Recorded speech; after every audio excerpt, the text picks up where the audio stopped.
Hello friends. आज हम Sri Lankan crisis के बारे में विस्तार से चर्चा करेंगे। Know how the economic condition of Sri Lanka got so bad. उनकी इकोनॉमिक हालत इतनी खराब कैसे हुई। श्रीलंका में गहराते आर्थिक संकट के चलते लोगों ने बड़े पैमाने पर विरोध प्रदर्शन किया, जिसने राष्ट्रपति गोतबाया राजपक्षे को देश से भागने के लिए मजबूर किया। उत्तराधिकारी रानिल विक्रमसिंघे ने अंतर्राष्ट्रीय मुद्रा कोष से मदद की मांग करते हुए आपातकाल की स्थिति घोषित की। Not everything smooth before current crisis. इस समस्या के पहले ऐसा नहीं कि श्रीलंकन इकोनॉमी बहुत अच्छी चल रही थी।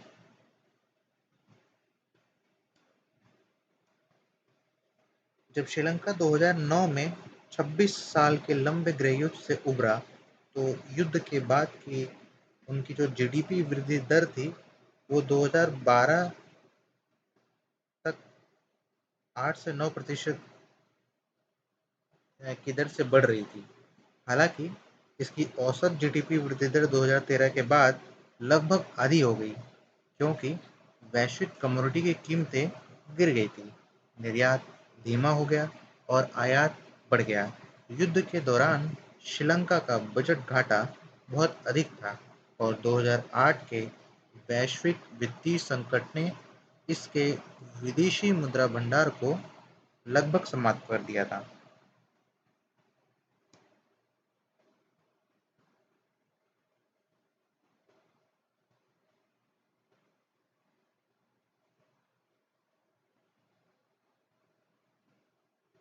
जिसकी वजह से देश ने 2009 में आईएमएफ से 2.6 यानी 2.6 अरब डॉलर का ऋण लिया था। श्रीलंका ने 2016 में फिर से आईएमएफ से 1.5 यानी 1.5 अरब डॉलर के ऋण के लिए संपर्क किया। हालांकि आईएमएफ की शर्तों ने श्रीलंका के आर्थिक स्वास्थ्य को और खराब कर दिया। What is the major reason for the economic crisis of Sri Lanka?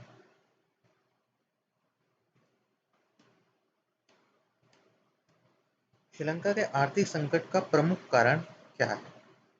साल 1948 में ब्रिटेन से स्वतंत्रता के बाद श्रीलंका अपने सबसे बदतर आर्थिक संकट से गुजर रहा है और विदेशी मुद्रा कोष से गंभीर संकट से उबरने हेतु जल्द से कम 4 अरब डॉलर की आवश्यकता थी। आईएमएफ से इसके लिए उसकी बातचीत भी हो रही थी।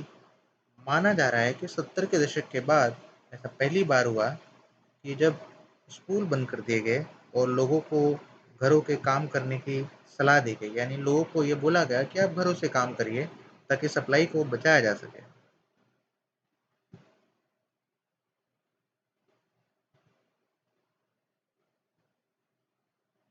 कोलंबो के चर्चों में अप्रैल 2019 के ईस्टर बम विस्फोटों के परिणामस्वरूप 253 लोग हताहत हुए, जिसकी वजह से पर्यटकों की संख्या में तेजी से गिरावट आई, जिससे विदेशी मुद्रा भंडार में कमी हुई। जैसा कि सभी जानते हैं, श्रीलंका बहुत अधिक आयात पर निर्भर है। यह पेट्रोल, डीजल, भोजन, चीनी, दाल, कागज, दवाएं आदि का आयात करता है। देश को आसानी से प्राप्त होने वाली आवश्यक वस्तुओं के आयात में भारी कमी हुई। देश के विदेशी मुद्रा खातों में अब अपने नागरिकों के लिए यह सब खरीदने के लिए पैसा नहीं है।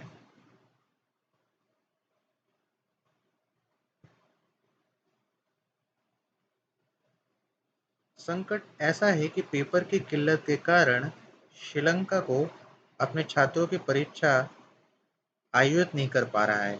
कच्चे तेल के स्टॉक की कमी के कारण सरकार ने हाल ही में तेल रिफाइनरियों में परिचालन को निलंबित कर दिया था।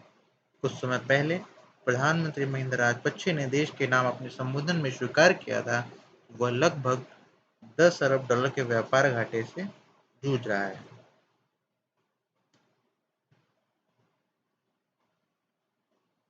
Forex shortage a serious problem. विदेशी मुद्रा की कमी एक गंभीर समस्या है। श्रीलंका की एफडीआई में हाल ही में घटी है, जिससे विदेशी मुद्रा भंडार में कमी हुई है। श्रीलंका अब लगभग $3 बिलियन का आयात करता है। ये निर्यात से बहुत ज़्यादा है, इसलिए विदेशी मुद्रा भंडार में कमी हो गई है।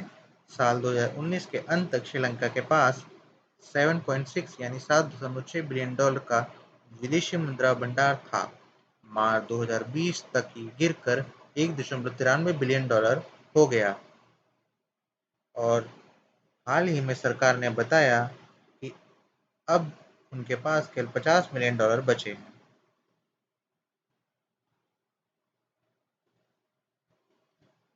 श्री राजपक्षे की 2019 में शुरू की गई बड़ी कर कटौती के लिए भी आलोचना की गई, जिससे प्रति वर्ष 1.4 बिलियन यानी 1.4 बिलियन से अधिक की सरकारी आय का नुकसान हुआ।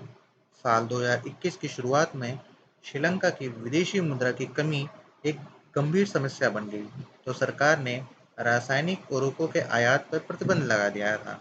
किसानों को लोकल जैविक उर्वरकों का उपयोग करने के लिए कहा गया, जिससे व्यापक पैमाने पर फसल बर्बाद हो गई। श्रीलंका को विदेशों से अपने खाद्य भंडार की पूर्ति करनी पड़ी तथा विदेशी मुद्रा में और कमी होने लगी। Is the corona pandemic a big reason? क्या कोरोना महामारी एक बड़ी वजह थी? यह है, कोविड-19 के बाद व्यापार के साथ समस्याएं भी शुरू हुई, जिससे श्रीलंका की विदेशी मुद्रा आय में कमी होती है। इतिहास में ऐसा पहली बार हुआ कि सरकार इसके लिए कोरोना महामारी को दोष दे रही है, क्योंकि इसका असर टूरिज्म पर पड़ा है। जहाँ टूरिज्म से श्रीलंका की कमाई का एक महत्वपूर्ण हिस्सा आता रहा है। कोविड-19 से के आने से चाय, रबड़, मसालों और कपड़ों के निर्यात को नुकसान हुआ। सरकारी व्यय में वृद्धि के कारण 2020-21 में राजकोषीय घाटा 10% से अधिक हो गया और ऋण सकल घरेलू उत्पाद अनुपात 2019 में 94% यानी 94% से बढ़कर 2021 में 119% हो गया। साल 2009 के गृह युद्ध के बाद श्रीलंका का जोर घरेलू बाजार में सामानों की आपूर्ति पर रहा। उन्होंने विदेशी बाजार में पहुंचने की कोशिश नहीं की, इसलिए दूसरे देशों से आमदनी तो कम हुई ही, आयात का बिल भी बढ़ता गया।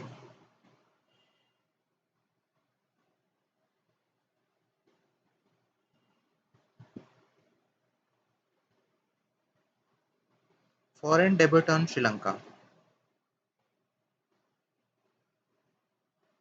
श्रीलंका की सरकार पर विदेशी कर्ज बढ़कर $51 बिलियन हो गया। इसमें से $6.5 बिलियन चीन का था तथा दोनों देश इसे लेकर फिर से विचार कर रहे थे। इस साल श्रीलंका को अपने कर्ज के लिए $7 बिलियन का भुगतान करना था। विश्व बैंक श्रीलंका को $600 मिलियन का उधार देने हेतु सहमत हो गया था।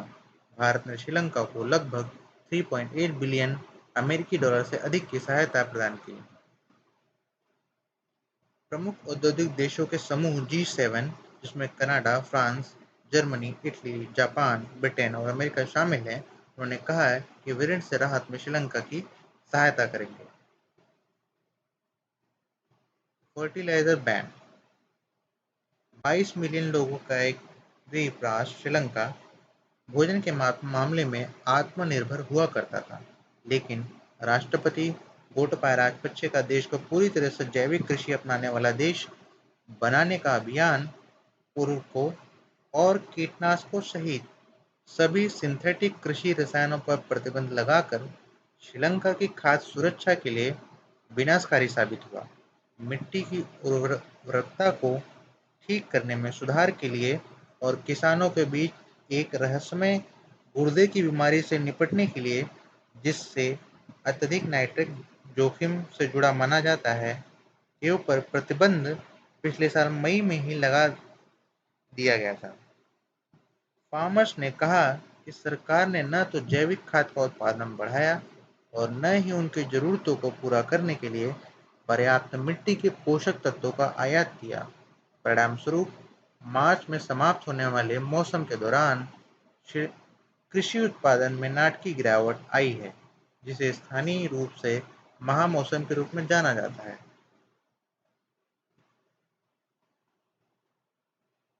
Man made disaster. अप्रैल के अंत में श्रीलंका का विदेशी भंडार घटकर $1.8 बिलियन हो गया। यूक्रेन पर रूस के आक्रमण ने विश्व बाजार में उर्वरक की कमी को बढ़ा दिया। विशेषज्ञों ने कहा कि यह स्पष्ट नहीं है कि सरकार अपने 2 मिलियन किसानों के लिए पर्याप्त मिट्टी के पोषक तत्वों का आयात कैसे कर सकती है।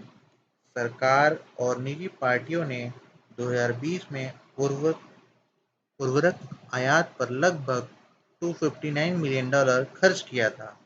2021 का बिल $300 मिलियन से $400 मिलियन के बीच हो सकता है। इस साल संभावित रूप से यह दुगना हो सकता है। Why should India worry about Sri Lankan crisis?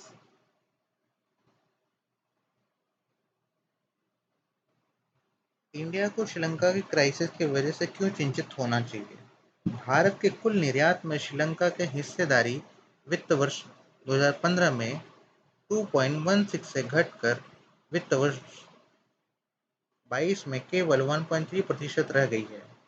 Sri Lanka में जब भी कोई राजनीतिक या सामाजिक संकट आया है, श्रीलंका से भारत में बड़ी संख्या में शरणार्थी आ गए हैं।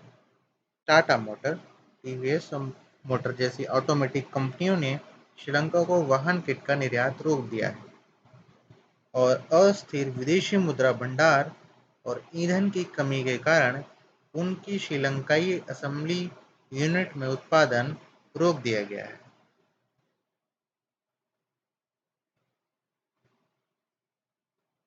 What opportunity should India look for?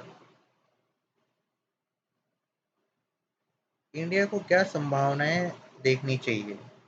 Sri Lanka द्वारा वैश्विक चाय बाजार में चाय की आपूर्ति अचानक ठप होने के कारण भारत आपूर्ति डिफरेंस को पाटने के लिए तैयार हो सकता है।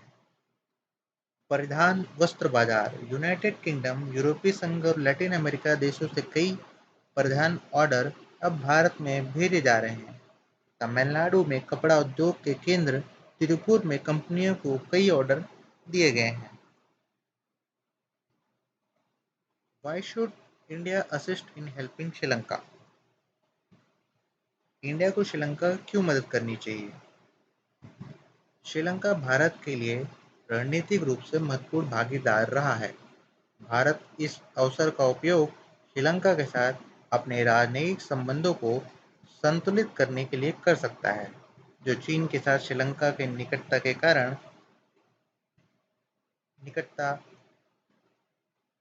जो है वो नहीं बन पा रही थी या दूरियां बढ़ रही थी।